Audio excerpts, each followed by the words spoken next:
Minister also inaugurated the upgraded Consular Hall and one-window MRP service at the Embassy of Pakistan in Riyadh.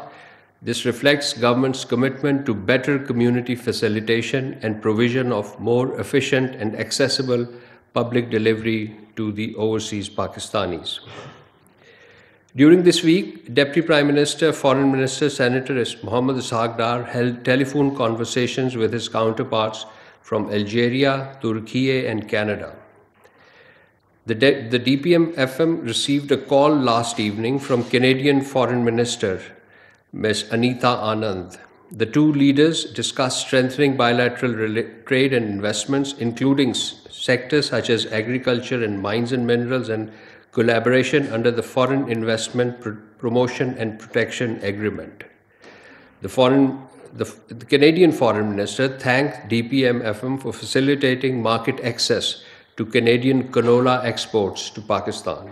Both leaders appreciated recent constructive engagements, reaffirmed their commitment to advancing mutually beneficial economic cooperation, and agreed to remain in close contact.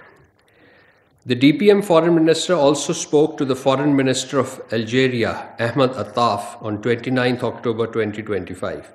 Expressing satisfaction at the positive trajectory of bilateral cooperation, both leaders reaffirmed their commitment to further strengthening Pak-Algeria relations and enhance coordination in multilateral fora, including the United Nations.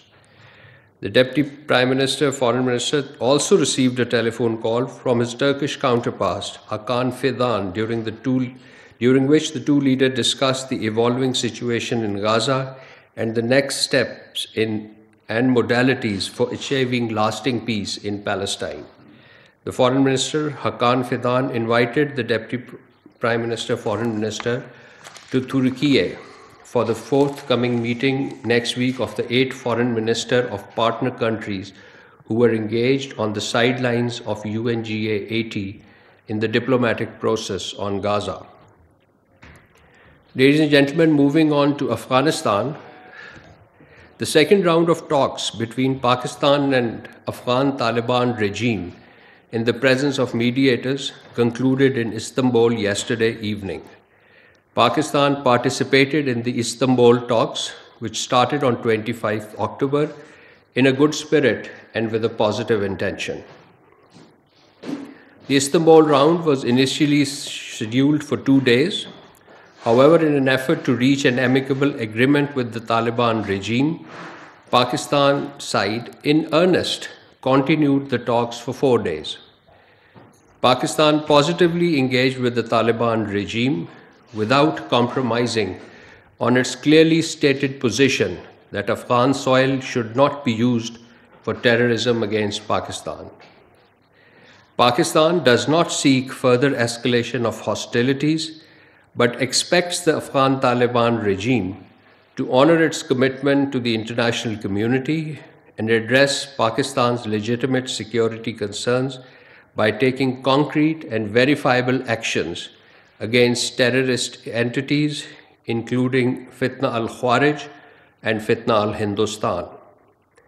It is highlighted that for the past 4 years, Pakistan has been urging the Taliban regime to take decisive and effective measures against the terrorist outfits present on Afghan soil.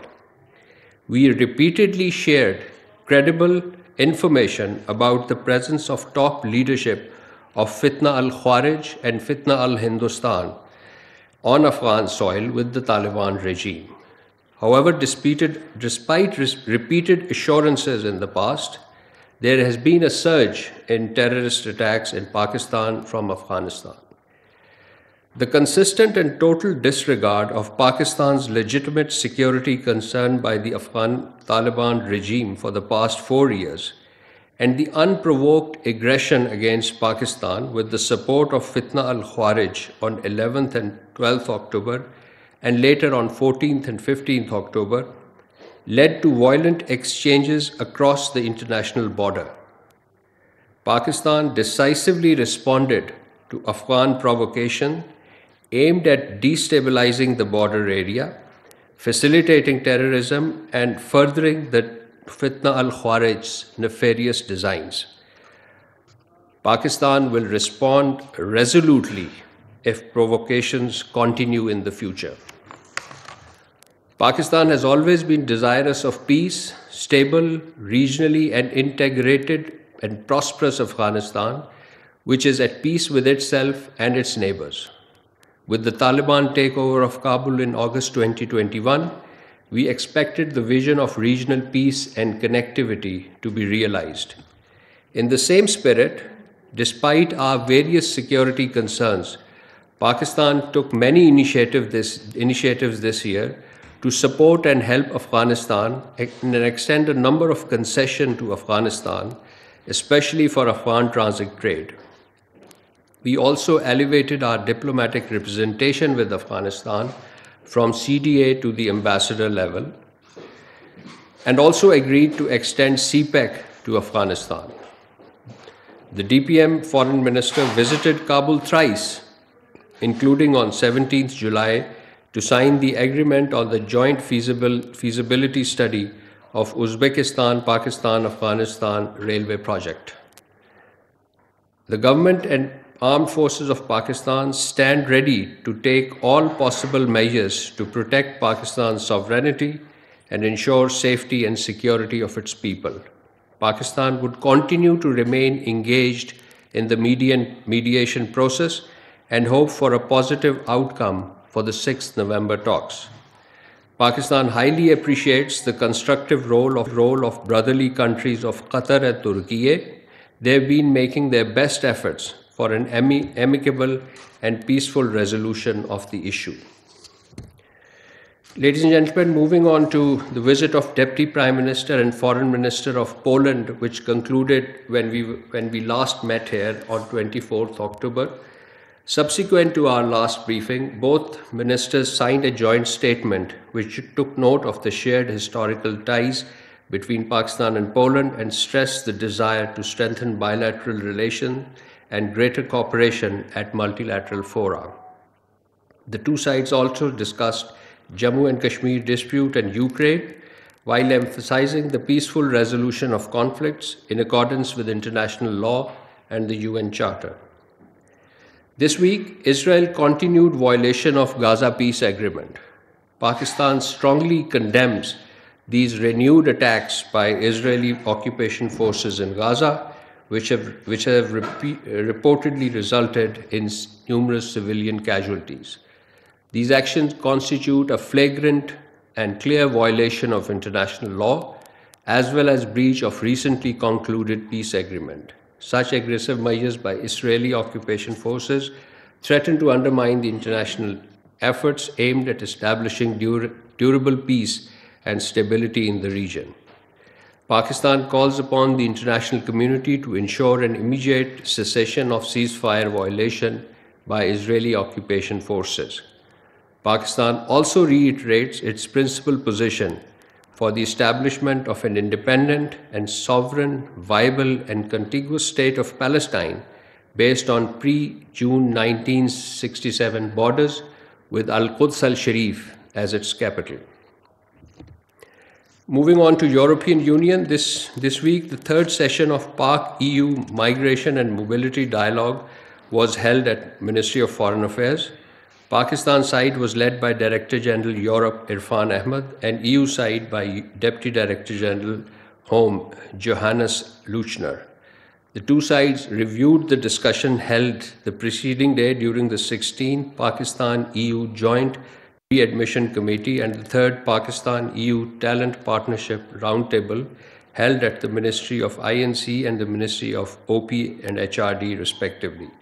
Both sides appreciated the growing level of cooperation on the issue of migration and labor mobility. Pakistan side emphasized that it remained committed to the Eura Agreement. EU side acknowledged Pakistan's efforts towards curbing illegal migration. Both sides agreed to work towards implementation of the Pakistan-EU Talent Partnership Roadmap for mutual benefit. It was agreed to hold the next session.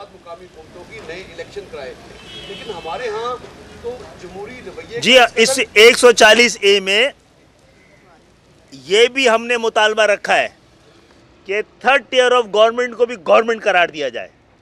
جس کو ہٹایا نہ جا سکے، مدت پوری کرے. جب جی سوال یہ ہے کہ یہاں تو ہم نے دیکھا ہے کہ 2009 میں مدت ختم ہوئی مقامی حکومتوں کی، اور اس کے بعد اکتوبر 2015 میں الیکشن ہوئے اور 1 جنوری 2017 کو اختیارات دیے گئے یعنی ان کو. لیکن اس کے بعد ہم نے دیکھا کہ ایک جماعت آتی ہے، وہ آگے سب سے پہلے شب خون مارتی ہے، بلدیاتی نظام کو ختم کرتی ہے، اور اس کے بعد سے اب تک کوئی بلدیاتی نظام نہیں ہے. 21 میں ان کی مدت ختم ہوئی، 22 میں، اور آج تک 25 آ گیا، 3 سال ہو گئے الیکشن نہیں ہوئے. یہ جو جمہوری رویے ہیں اس کو قائل کرنے کے لیے کوئی آپ کی جماعت کو لیڈ کرے گی؟ کیونکہ بلدیاتی نظام کی جناب یہ زیادہ آپ بات کرتے ہیں یا جماعت اسلامی بات کرتی ہے؟ کیا قومی لیڈرشپ اس پر 26ویں ترمیم پہ ہمارا ایک ہی شرط رکھی تھی. ہم نے کوئی اس کابینہ میں اپنے لیے وزارتیں نہیں بڑھوانی تھیں، اپنے لیے کوئی فنڈ نہیں مانگے تھے. ہم نے کہا تھا 140 ہے جو کراچی میں نہیں عمل درآمد ہونا، اس کا پورے پاکستان میں ہونا ہے. یہ ہمارا، اور یہ اب یہ فیصلہ کیونکہ صرف آئین کا تقاضا نہیں ہے، اب یہ سپریم کورٹ کا فیصلہ بھی ہے.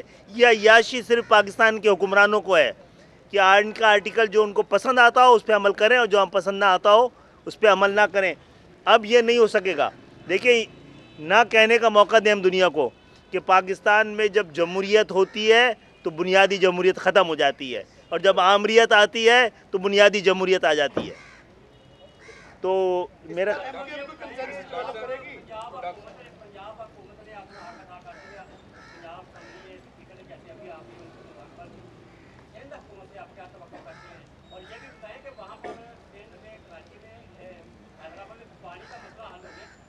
نہیں ہوگا. وہاں پہ نل کے پانی کا مسئلہ نہیں ہے، وہاں آنکھوں کے پانی کا مسئلہ ہے. پہلی بات ہے. دوسرا مسئلہ یہ ہے کہ امید تو ہے کریں گے، لیکن کم بخت یقین نہیں آتا ہے.